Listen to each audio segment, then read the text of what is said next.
General Secretary of the United National Party, Minister Akhil Viraj Karyavasam, spoke about the letter signed by 55 UNP MPs requesting the UNP Parliamentary Group and the Working Committee to be convened and come to a consensus on the presidential candidate of the United National Party.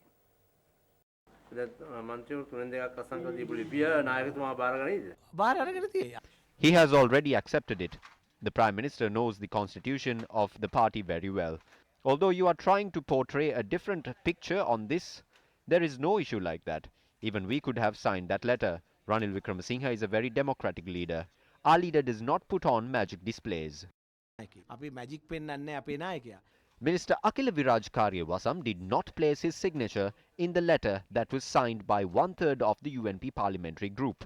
Other UNP parliamentarians who did not sign this letter includes Lakshman Kiriyalla, Palitharange Bandara, J.C. Aluwatuwala, Navin Disanayaka, John Namratunga, Daya Gamage, Gamini Jayawikrama, Akhila Viraj Karyavasam, Ravi Karunanayaka, Ajit Manna Peruma, Tilak Marapana, Sisira Kumara, Vadivel Suresh, D.M. Swaminathan, Vajirabe Vardhana, Vijayakala Maheswaran, Jayampati Vikramaratne, Lakshman Vijayamanna, Ruwan Vijayawardena, Sarath Fonseca and M.S. Taufik.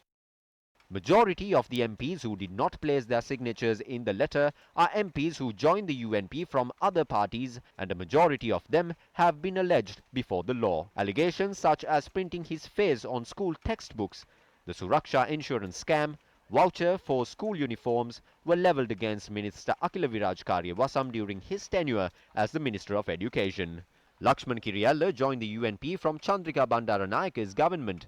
Through such acts, it is clear about the stance of the 79-year-old Minister John Namratunga on the party getting into the hands of the youth. A court case has been filed against Minister Palitharange Bandara for misusing a vehicle licence. Many allegations have been levelled against Minister Daya Gamage, who had connections with the Rajapaksa regime about misusing the Samurdhi Fund. The bond scam, floating power plants and purchasing power from private entities are just a few allegations levelled against Minister Ravi Karunanayaka.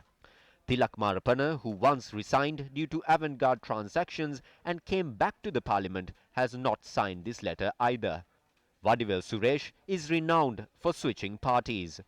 Vajirabe Vardhana has been accused of providing protection to wrongdoers during the previous government and accused by various parties of the avant-garde transactions. It is no secret that Jayampati Vikramaratne, who came to the UNP through the national list from an external party, had a hand in jeopardizing the amendment of the 19th Constitution. Even Sarath Fonseca, who contested the presidential election through UNP votes, who criticized the UNP while forming other parties and now back in the UNP, has neither signed this letter. This is Ranil Wickremesinghe's 25th year as the leader of the United National Party. Under his leadership, during this time period, the UNP had lost close to 30 elections. Whenever the party leaders challenged his leadership that brought the party down, Ranil Wickremesinghe always attempted to evade it. When the party suffered a severe blow after Chandrika Kumaratunga took over 3 ministries under her purview, the party members emphasized the fact that Ranil Wickremesinghe should stand strong and display the strength of the party by taking these portfolios back. However, Ranil Wickremesinghe continued to demolish the party and weaken the UNP government at the time through the appointment of the committee headed by Mano Titavella and Malik Samaravikrama, to a point where the party entirely lost their governing power.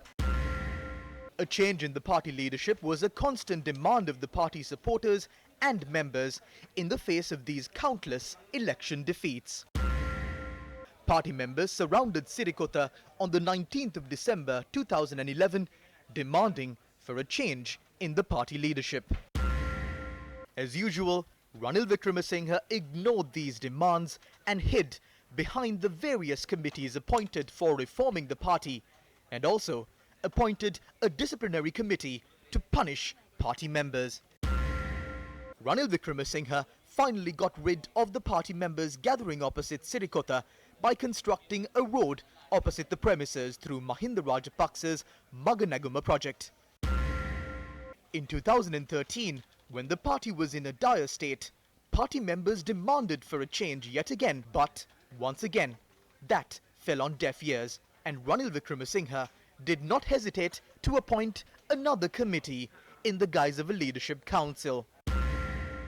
The fact that even the members of that committee to date do not know the findings of the committee appointed 6 years ago is amusing, to say the least. Not even the members of the council had the faintest idea as to what happened inside the council. With the humiliating defeat at the last local government polls, the party members yet again voiced their opposition against Ranil Wickremesinghe and demanded that he steps down so that the party can embark on a winning journey. The leadership of Ranil Wickremesinghe was a pivotal reason behind the humiliating defeat of a long-standing party such as the UNP at the hands of the Podujana Peramuna that was formed less than a year before the election. When backbench MPs visited temple trees and urged Ranil Wickremesinghe to step down again, Prime Minister Wickremesinghe resorted to cover behind another committee. The backbench MPs were promised that the recommendations of the Ruan Vijayawardena committee, which was subsequently appointed, will be implemented. But history continued to repeat itself, as the recommendations of the Ruan Vijayawardena committee were also not implemented. We are now at the crossroads of yet another decisive stage.